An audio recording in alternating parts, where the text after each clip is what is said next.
9. 창조대 자아 이미지.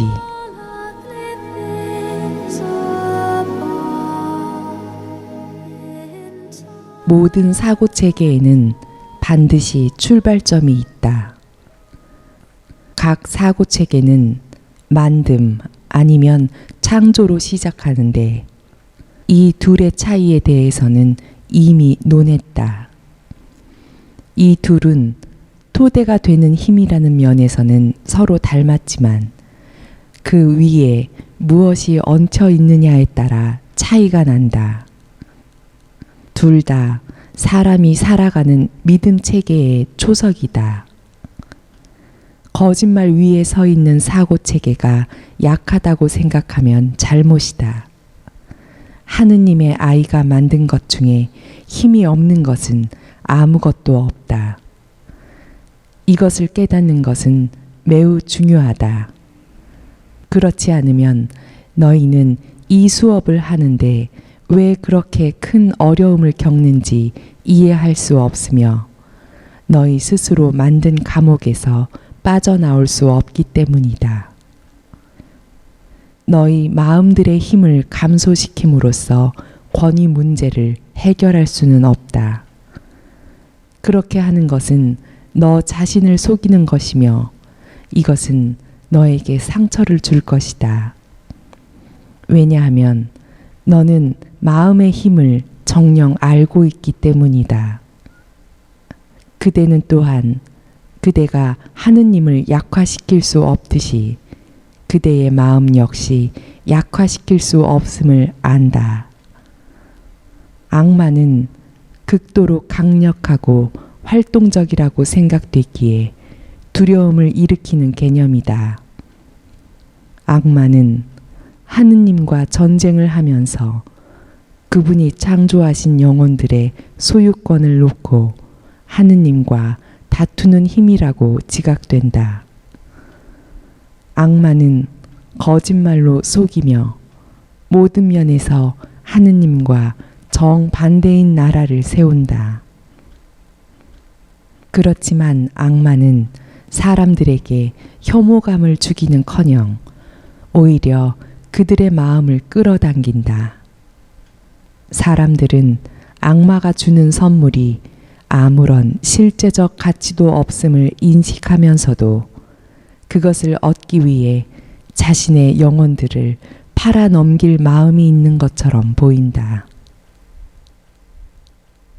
이것은 정말로 말이 안 된다.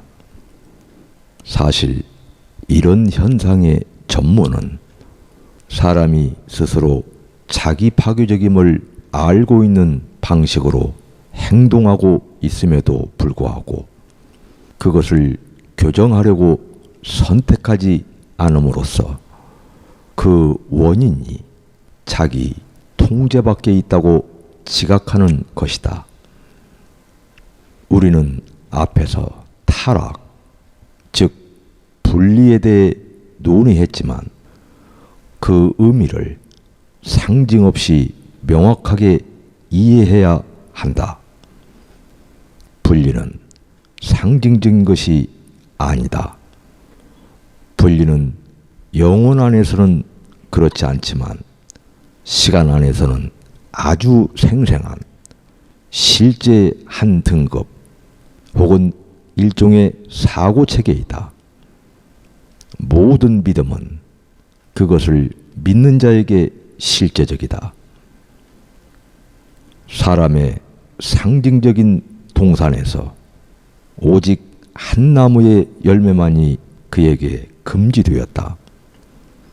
그러나 하느님이 그것을 금지하셨을 리가 없다.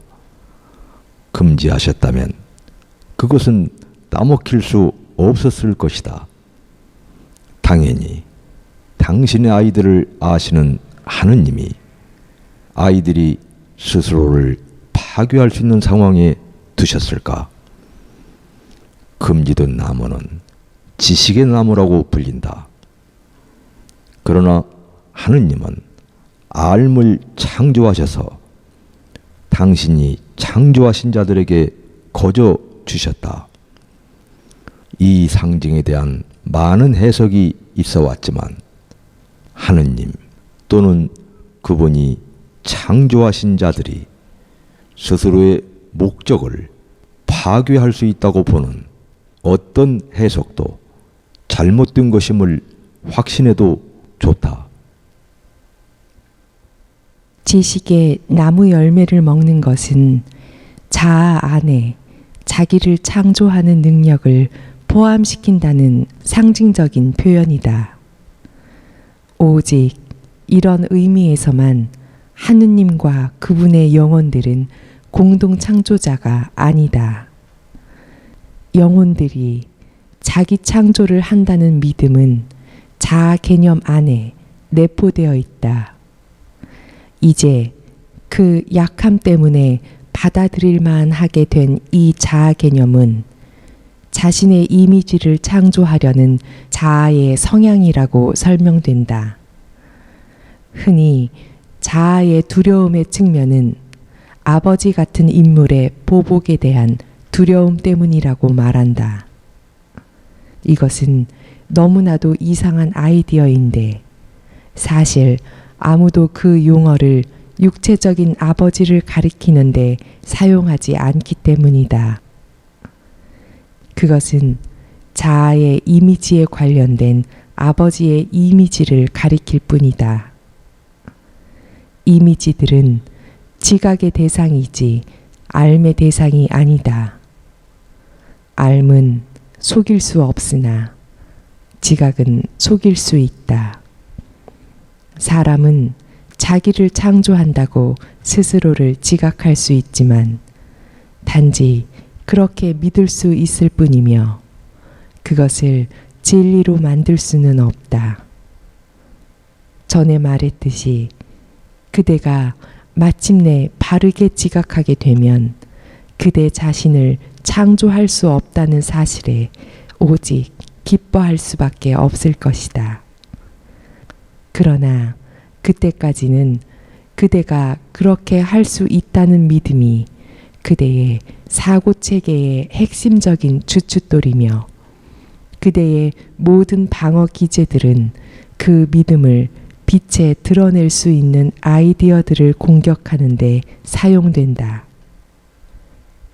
그대는 여전히 그대가 창조한 이미지들이 그대라고 믿고 있다. 이 지점에서 너희 마음은 너희 영혼들과 갈라선다. 그리고 너희가 말 그대로 상상도 할 수 없는 그 한 가지를 믿는 한 해결책은 없다. 바로 이것이 너희가 창조할 수 없는 까닭이며 너희가 무엇을 만들든 그것을 너무나 두려워하는 까닭이다. 마음은 분리에 대한 믿음을 아주 실제적이며 대단히 두려운 것으로 만들 수 있는데 이 믿음이 바로 악마이다. 이 믿음은 강력하고 활동적이고 파괴적이며 명백히 하느님을 적대한다. 왜냐하면 이 믿음은 말 그대로 하느님의 부성을 부정하기 때문이다. 이 부정의 힘을 결코 과소평가하지 마라. 너희의 삶을 들여다보고 악마가 무엇을 만들었는지 보라. 그러나 이 악마의 작품은 진리의 비단에서 확실히 녹아버릴 것임을 알라. 왜냐하면 그것의 토대는 거짓말이기 때문이다. 하느님이 너를 창조하셨다는 것이 흔들릴 수 없는 유일한 토대이다. 왜냐하면 빛이 그 토대 안에 있기 때문이다. 너는 진리에서 출발했으며 반드시 이 시작점으로 되돌아가야 한다.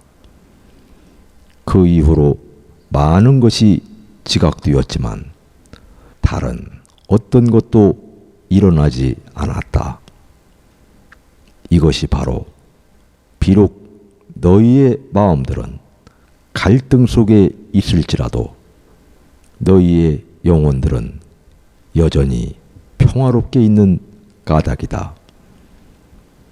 너희는 아직 충분히 되돌아가지 않았으며 그것이 너희가 그렇게도 두려워하는 까닭이다. 시작점에 다가가면서 너는 너의 사고체계가 파괴되는 것에 대한 두려움이 엄습함을 느끼는데 그것을 마치 죽음의 두려움처럼 느낀다. 죽음은 정령 없지만 죽음에 대한 믿음은 있다. 성서는 열매를 맺지 못하는 가지는 잘라져 시들어 버린다고 말한다. 기뻐하라. 생명의 참된 토대로부터 빛이 환하게 비칠 것이며 너 자신의 사고체계는 반드시 바로 설 것이다. 너의 사고체계는 다른 식으로는 서 있을 수 없다. 구원을 두려워하는 너는 죽음을 바라고 있다. 삶과 죽음, 빛과 어둠, 암과 지각은 양립할 수 없다.